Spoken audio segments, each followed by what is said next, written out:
আমন্ত্রণ দীপ্ত সন্ধ্যার সংবাদে। আপনাদের সাথে আছি আমি ইয়াসমিন সুমনা। শুরুতেই সংবাদ শিরোনাম। ৫ আগস্টের অর্জন দেশের মানুষের কোনো একক ব্যক্তি বা দলের নয় বললেন প্রধানমন্ত্রী।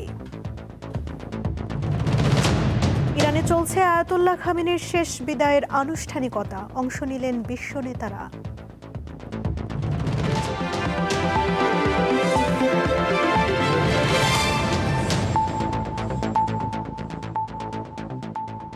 এবারে বিস্তারিত। প্রধানমন্ত্রী তারেক রহমান বলেছেন, ৫ আগস্টের অর্জন কোনো একক ব্যক্তি বা দলের নয়, এটা দেশের মানুষের অর্জন। দুপুরে রাজধানীতে জুলাই জাতীয় সম্মেলনে অংশ নিয়ে এসব কথা বলেন সরকার প্রধান। আইন অনুযায়ী জুলাই হত্যাকাণ্ডের সঙ্গে জড়িতদের বিচারের আশ্বাস দেন তিনি। তবে বিচারের নামে কারো প্রতি যেন অবিচার না হয় সেদিকে সতর্ক থাকার আহ্বান জানান তিনি।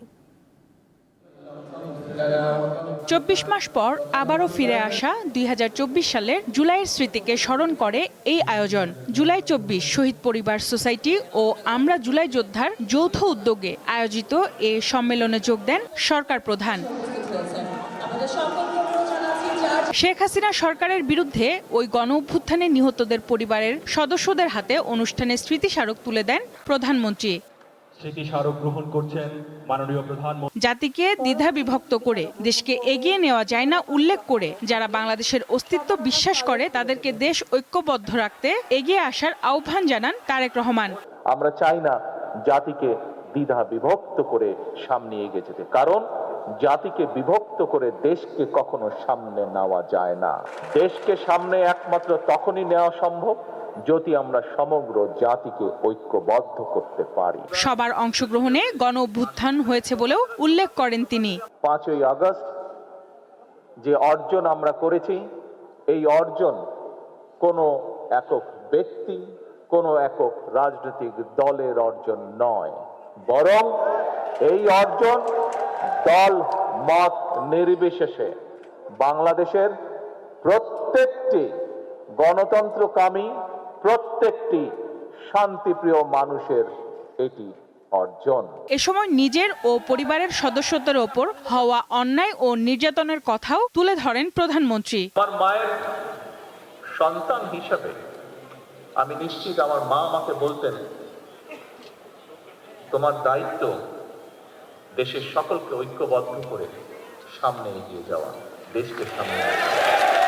সঞ্জিদা প্লাবনী, দীপ্ত সংবাদ, ঢাকা।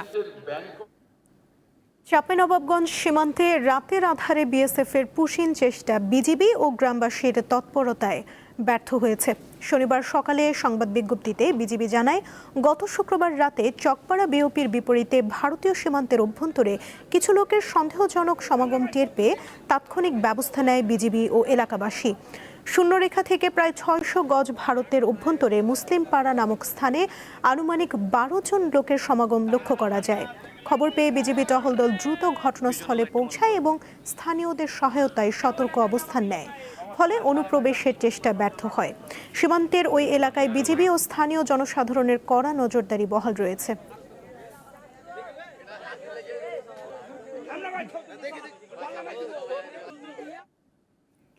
নানা কারণে পায়রা বন্দরের গভীরতা কমে আসছে।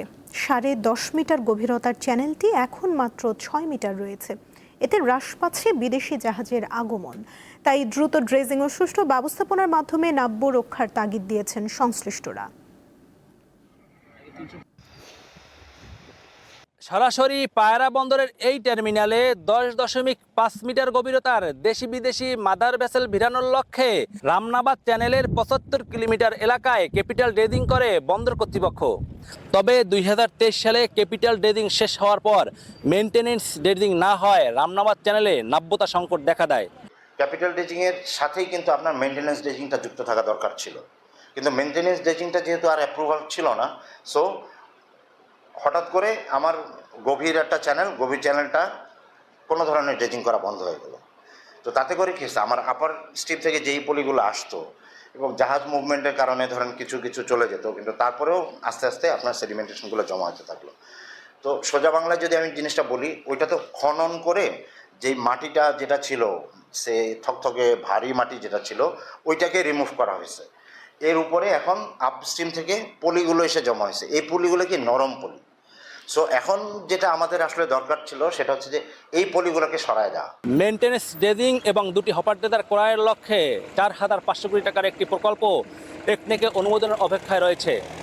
এ প্রকল্পটি বাস্তবায়ন হলে বন্দর থেকে সরকার বছরে আয় করতে পারবে প্রায় 2,000 কোটি টাকা।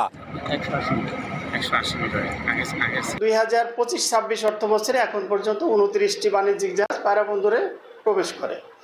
পায়রা বন্দর শুরু থেকে এখন পর্যন্ত প্রায় কাস্টম এবং বন্দর কর্তৃপক্ষ মিলে প্রায় 2600 কোটি টাকা আয় করতে সক্ষম হয়।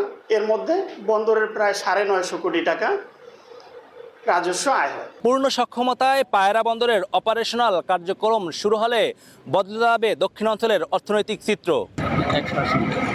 পটুয়াখালীর পায়রা বন্দর থেকে মোহাম্মদ ইমরান, দীপ্ত টিভি। এবার থাকছে উদ্দীপ্ত যা কিছু ভালো ও উদ্দীপনার।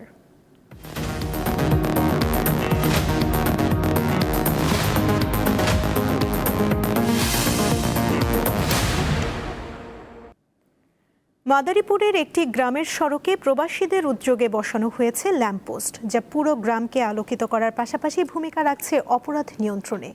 এতে কমে এসেছে চুরি, ডাকাতি, ছিনতাই ও মাদকসহ বিভিন্ন অপরাধ কর্মকাণ্ড। গ্রামের নাম দক্ষিণ বাঁশকান্দি। গ্রামটিতে রয়েছে বাঁশঝাড়, বাগান ও জঙ্গল। এটি মাদারীপুরের শিবচর উপজেলার প্রত্যন্ত একটি গ্রাম। দিনের বেলাতেও গ্রামের বেশিরভাগ এলাকা অন্ধকার থাকে। সন্ধ্যার পর অবস্থা আরো ভয়ানক হয়ে ওঠে। বাড়িঘরে আলোর ব্যবস্থা থাকলেও সড়কের অবস্থা ছিল ভয়াবহ। এতে ওই এলাকায় বেড়ে যায় চুরি, ডাকাতি, ছিনতাই ও মাদকের মতো অপরাধ। এই অবস্থা পরিবর্তনের উদ্যোগ নেয় স্থানীয় প্রবাসীরা। তাদের অর্থায়নে সড়কে স্থাপন করা হয়েছে 140টি সৌর ল্যাম্পপোস্ট। চুরি, ছিনতাই এবং মাদকের তারা অনেক ঘোরাফেরা করতো। চুরি ডাকাতি হতো, তারপরে অ্যাক্সিডেন্ট হতো। 6 নং ওয়ার্ডের ঝুঁকিপূর্ণ স্থান, সে জায়গায় আমরা লাইটগুলা লাগানোর চিন্তা ভাবনা আছে। যুব সমাজের পক্ষ থেকে এই ল্যাম্প পোস্টগুলি আনা হয়েছে। আমরা বিভিন্ন স্থানে এগুলি আমরা দিব। মোড়ে মোড়ে এই ল্যাম্পপোস্ট স্থাপন করে আমাদের ওয়ার্ডের অনেক উন্নতি হবে, উপকার হবে। এমন উদ্যোগকে স্বাগত জানিয়ে সহযোগিতার আশ্বাস দিয়েছেন উপজেলার নির্বাহী কর্মকর্তা। প্রত্যেক গ্রামের যারা আছে সবাই মিলে যদি এভাবে এগিয়ে আসে তাহলে আমরা শিবচরকে মাদক মুক্ত করতে পারবো এবং একটি শিবচরকে সুন্দর একটি উপজেলা হিসেবে গড়ে তুলতে পারবো। অপরাধ নিয়ন্ত্রণে ভবিষ্যতে পুরো ইউনিয়নে সিসিটিভি ক্যামেরা স্থাপন ও পাহারাদার নিয়োগের পরিকল্পনার কথা জানান এলাকার প্রবাসীরা। কামরুন নাহার, দীপ্ত, বার্তাকক্ষ। অবৈধভাবে অনুপ্রবেশ করে সুন্দরবন এলাকা থেকে হরিণ শিকারের ফাঁদ সহ 4 জনকে আটক করেছেন বন বিভাগের সদস্যরা। পূর্ব সুন্দরবন বিভাগের চাঁদপাই রেঞ্জের সহকারী বন সংরক্ষক জানান, গত রাত 3টার দিকে টহল সদস্যদের দেখে পালানোর সময় ধাওয়া করে একটি ডিঙি নৌকায় অবস্থান করা 4 জনকে আটক করা হয়। পরে নৌকাটি তল্লাশি চালিয়ে জব্দ করা হয় হরিণ শিকারের 300 ফুট ফাঁদ, 105 কেজি কাঁকড়া ও 50টি নিষিদ্ধ কাঁকড়া ধরার মালামাল। আটকদের বিরুদ্ধে আইনগত ব্যবস্থা প্রক্রিয়াধীন বলেও জানান তিনি।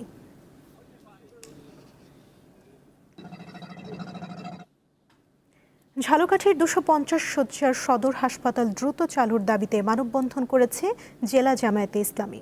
শনিবার সকালে হাসপাতালের সামনের সড়কে এই মানববন্ধন হয়। এতে জেলা জামায়াত ও এর সহযোগী সংগঠনের নেতাকর্মীরা অংশ নেন। মানববন্ধনে বক্তারা বলেন, দীর্ঘদিন হাসপাতালটির নির্মাণ কাজ শেষ হলেও এখনও চালু না হওয়ায় মানুষ কাঙ্ক্ষিত স্বাস্থ্যসেবা থেকে বঞ্চিত হচ্ছেন। তাদের অভিযোগ, জনপ্রতিনিধি ও সংশ্লিষ্ট কর্তৃপক্ষের উদাসীনতার কারণেই হাসপাতালটি চালু হচ্ছে না।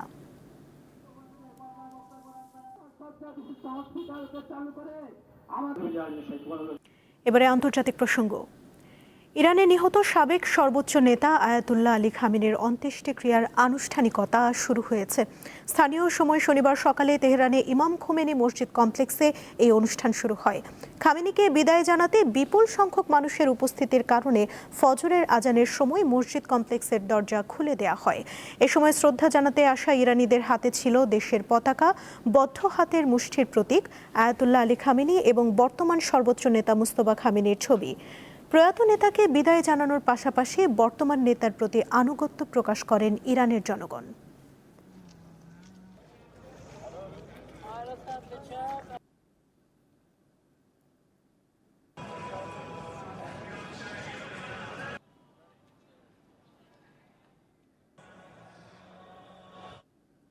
এবারে বিআরবি কেবলস নিবেদিত ফিফা ওয়ার্ল্ড কাপ 2026।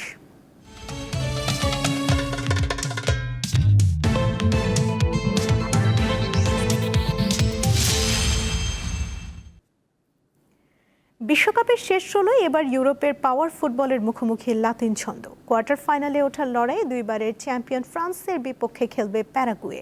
খেলা শুরু বাংলাদেশ সময় রাত 3টায়। 2018 সালে চ্যাম্পিয়ন, 2022 সালেও ফাইনালে খেলার পর এবারও উড়ন্ত ফর্মে আছে ফ্রান্স। এই বিশ্বকাপে শিরোপার অন্যতম দাবিদারও বলা হচ্ছে লে ব্লুজকে।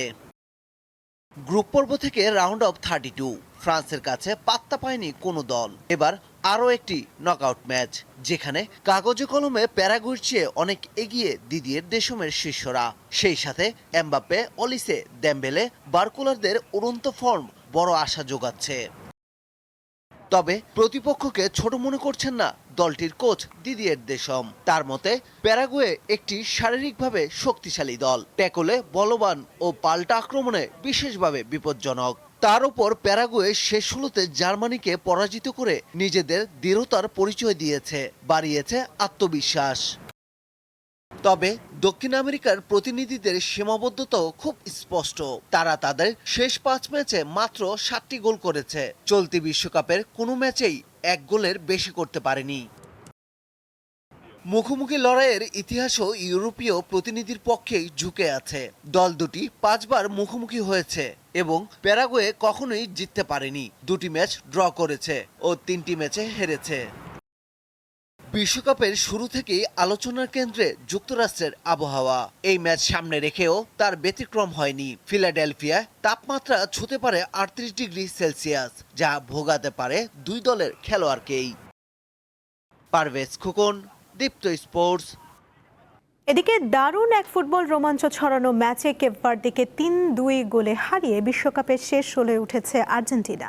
নির্ধারিত সময়ের পর অতিরিক্ত সময়ে ম্যাচ মাঠে গড়ালে শেষ দিকে প্রতিপক্ষের আত্মঘাতী গোলে জয় নিশ্চিত করে বর্তমান চ্যাম্পিয়নরা। রাউন্ড অফ 16-এ আর্জেন্টিনার প্রতিপক্ষ মিশর।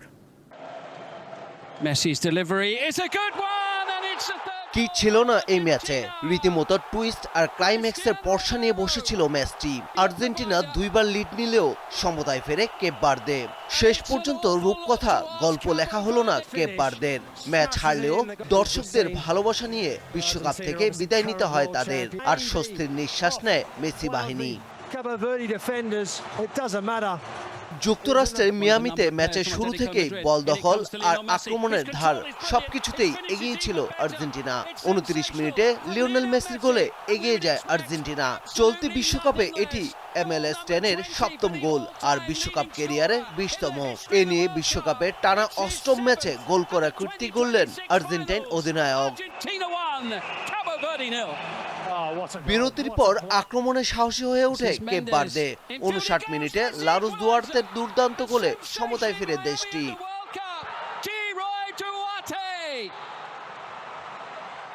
অতিরিক্ত সময়ের প্রথমার্ধে দ্বিতীয় মিনিটেই লিসান্দ্রো মার্তিনেজের দুর্দান্ত গোলে আবারও এগিয়ে যায় আর্জেন্টিনা। তবে 103 মিনিটে বাঁ দিক থেকে সিডনি লোপেসের অসাধারণ কার্লিং শটে আবারও সমতায় ফেরে কেপ ভার্দে। খেলা তখন টাই ব্রেকারের দিকেই এগুচ্ছিল। 111 মিনিটে আসে কেপ ভার্দের নিষ্ঠুর মুহূর্ত। মেসি কর্নার থেকে রোমেরুর হেড বোরহেসের হাতে লেগে খানিকটা দিক পাল্টে জড়িয়ে যায় জালে। আত্মঘাতী এই গোলেই ভেঙে যায় কেপ ভার্দের স্বপ্ন।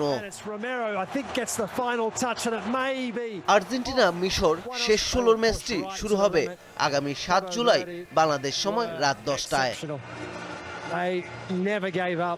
পারভেজ খোকন, দীপ্ত স্পোর্টস। বিশ্বকাপের শেষ 16-এ উঠেছে মিশর ও কলম্বিয়া। রাউন্ড অফ 32-র সবশেষ খেলায় সকালে কলম্বিয়া একমাত্র গোলে হারায় ঘানাকে। রাতে আরেক ম্যাচে টাইব্রেকারে মোহাম্মদ সালার মিশর হারিয়েছে অস্ট্রেলিয়াকে। বিশ্বকাপের ইতিহাসে এই প্রথম নকআউট পর্বের কোনো ম্যাচ জিতল আফ্রিকার 7 বারের চ্যাম্পিয়নরা। খেলায় ইমান আশুর গোলে মিশর এগিয়ে যায় 13 মিনিটেই।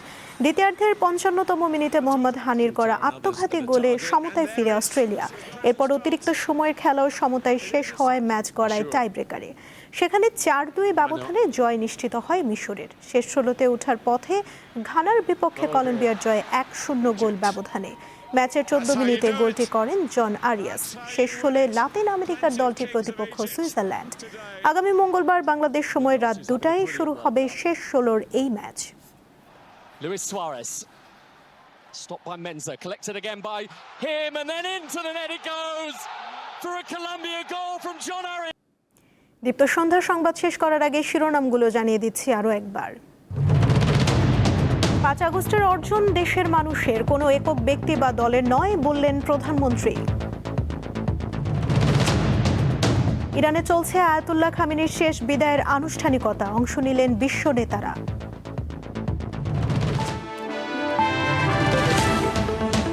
এই ছিল এখনকার মতো। এরপর রাতের সংবাদ দেখার আমন্ত্রণ জানিয়ে শেষ করছি। এতক্ষণ সঙ্গে থাকার জন্য ধন্যবাদ সবাইকে।